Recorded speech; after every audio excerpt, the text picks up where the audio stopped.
Okay. Hey, everyone. Hope you're all having a good reInvent. If you're interested in talking about some cloud governance using Cloud Health and some custom Lambda policies, as well as how to pipe some governance information into ServiceNow and do this all via API, please come by and take a listen. My name is Jonathan Morin.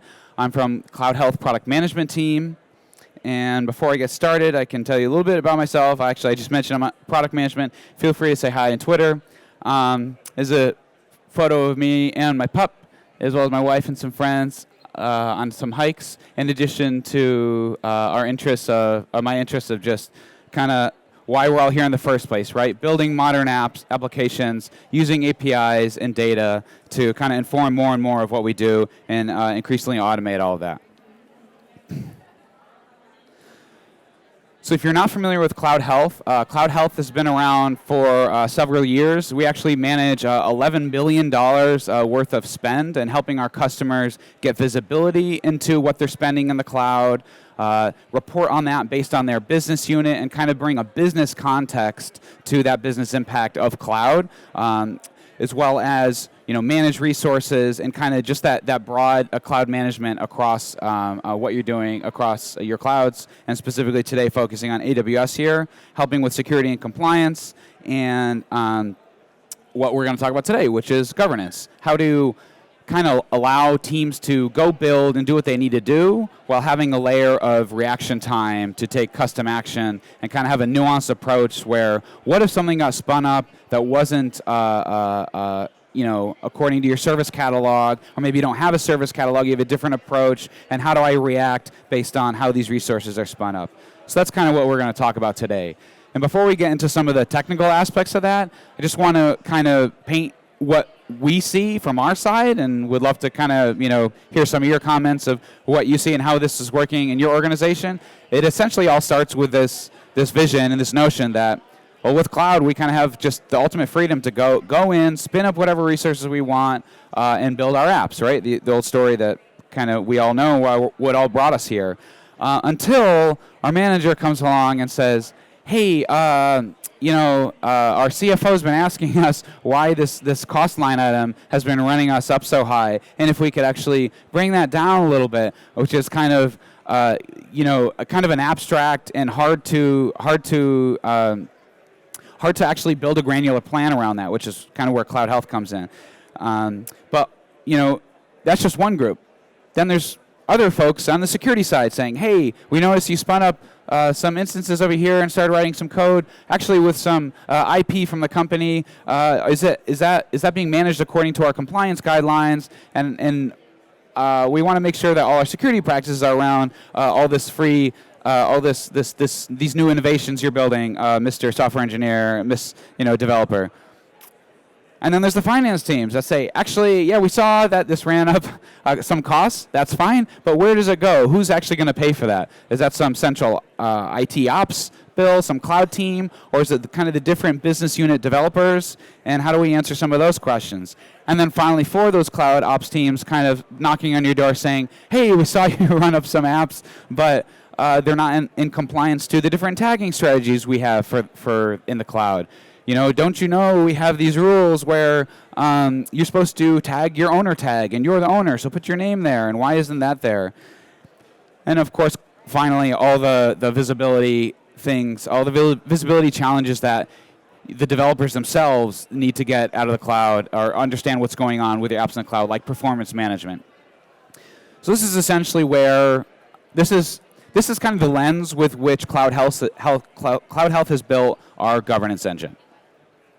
But before I get into the governance engine, I just wanted to introduce Cloud Health as a platform. It's a multi-cloud management platform, today kind of focusing on AWS governance. But before I get into that, just wanted to show kind of just some of the brass tacks and bread and butter reporting that I think folks came to Cloud Health for in the first place, and what a lot of customers use us for, which is that kind of fine-grained cost management for what's going on in the cloud. So here is maybe just some default views of what am I spending on each service on a month-by-month basis, but also being able to group that based on my business context. And maybe, those contracts don't actually represent what's going to which cost center. So this is something you can actually do in Cloud Health based on any metadata you have, tags, maybe account, maybe other metadata, being able to group kind of from there on out, from that initial metadata configuration, what does it mean for an app to be owned by this cost center versus another cost center, by this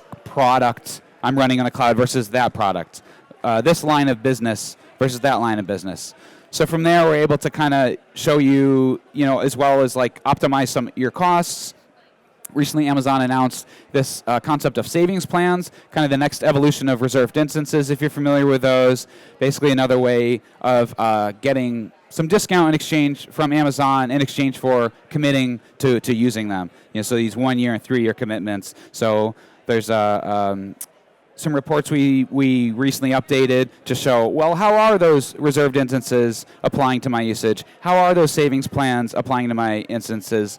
And so here's an example usage report of here's all my instances. And by the way, this is the portion that are actually still running on demand, this light blue.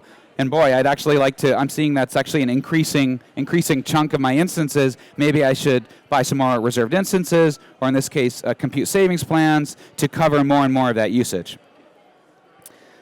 So enough about cost reporting. Back to our subject today, which is governance. I'm just going to switch over to my personal little sandbox. I mentioned my name is Jonathan, so you see Jono. Anything mentioned Jono here is just my little nickname tag, just for my personal costs. And actually, I've created some my own personal dashboards that I actually do use to manage my actual costs. And you see, I'm not a developer, so I'm not running some consistent workloads, just some stuff to play around. But from there, I wanted to go into a whole other kind of strategic pillar for us, which is helping our customers with governance. So for that, we have an engine we call policies. Now, I know policies has a lot of different names to a lot of different teams. We have network policies, we have other kinds of cloud policies, but here this is basically our multi-cloud, in this case, Amazon Cloud governance policies. So some of our customers, I think, use these really to manage costs. For example, alert me, and we can take a look. Alert me whenever an EC2 instance goes over a certain price. Like maybe, and for me personally, I have a personal policy in here where whenever I go over $20 a month, I want to know, because none of the playing around I'm doing, do I really want to cost more than $20 a month? So I'll get an email, and let me just show you what that looks like. We can go to some Amazon resource. I'm going to choose instance in this case, and I'm going to base it off cost. I'm going to say the total cost for a particular instance for the month. I don't want you to alert me whenever it goes greater than $20 a month for 1 month. So I can save that condition, and now I've got some different actions I can take, right?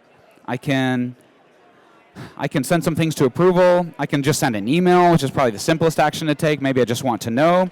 Or I can run a Lambda function and maybe take some more customized action, which is what I wanted to focus on in this particular code section. So I have, do I have it here? I've got a couple policies here to spin up a Lambda function if my CPU usage is actually below a certain rate. So that tells me if for the entire month it's not above 2%, this instance maybe isn't being used anymore, and I want to know about it.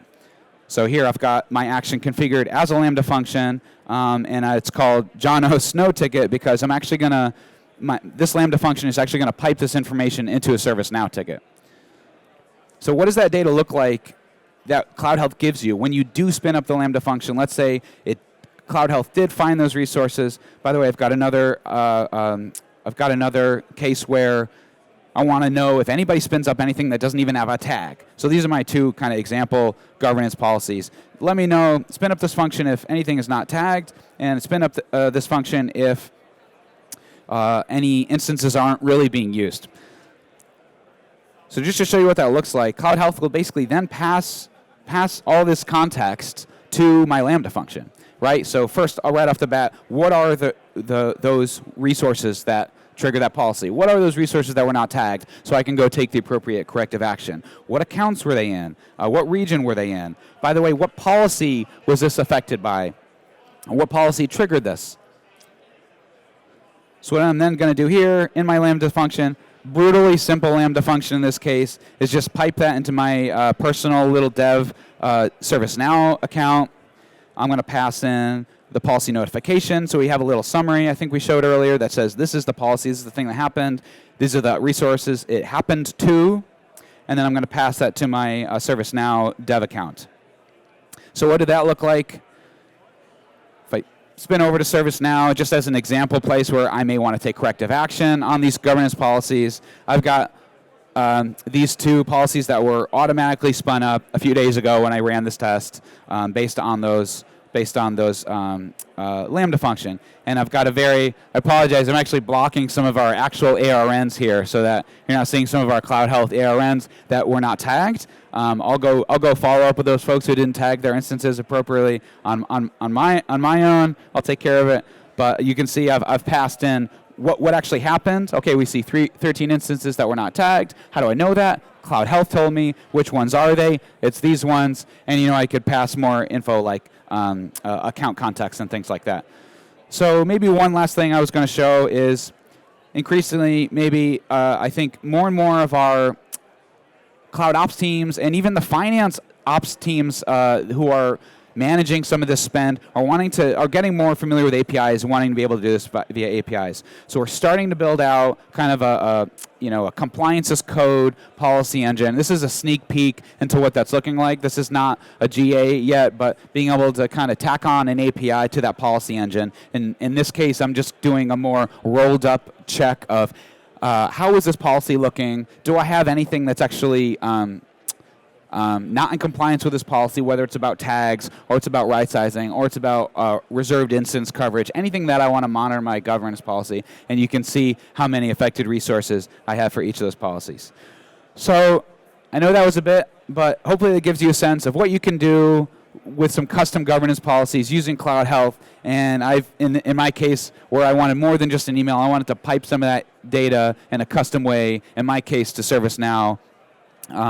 I'm going to stick around. Happy to answer any questions for you.